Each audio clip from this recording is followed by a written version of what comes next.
বরিশালে বাসে শিক্ষার্থীদের হাফ ভাড়া নিয়ে বিরোধকে কেন্দ্র করে বাস শ্রমিক ও শিক্ষার্থীদের মধ্যে দফায় দফায় সংঘর্ষে পুরো নথুলাবাগ এলাকা রণক্ষেত্রে পরিণত হয়। শনিবার 15 নভেম্বর সন্ধ্যা 7টার দিকে নগরীর নথুল্লাবাদ কেন্দ্রীয় বাস টার্মিনালে শুরু হওয়া সংঘর্ষ চলে 2 ঘণ্টা ধরে। এতে উভয় পক্ষের অন্তত 40 জন আহত হয়েছেন।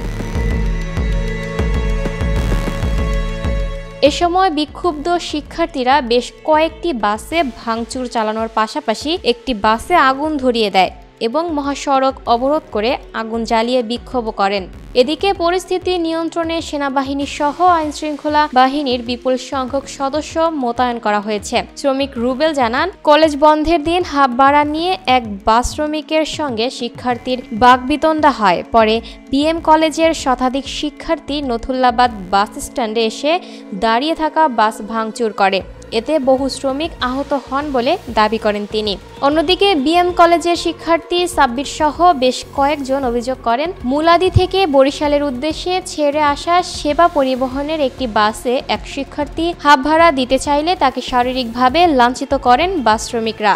এর প্রতিবাদে তারা বাস স্ট্যান্ডে সমবেত হয়ে শ্রমিকদের বিচার দাবি জানান। তাদের অভিযোগ, দাবি জানাতে গেলে উল্টো শ্রমিকরাই শিক্ষার্থীদের ওপর হামলা চালায়। বিমানবন্দর থানার ওসি মামুনুল ইসলাম বলেন, শ্রমিক ও শিক্ষার্থীদের মধ্যে দফায় দফায় সংঘর্ষের খবরে আমরা দ্রুত ঘটনাস্থলে পৌঁছে পরিস্থিতি নিয়ন্ত্রণে নিয়েছি। প্রিয় দর্শক, এই ছিল আপ টু ডেট নিউজের সর্বশেষ আপডেট। পরবর্তী আপডেট পেতে চোখ রাখুন আপ টু ডেট নিউজের ফেসবুক পেজ এবং ইউটিউব চ্যানেলে। ধন্যবাদ।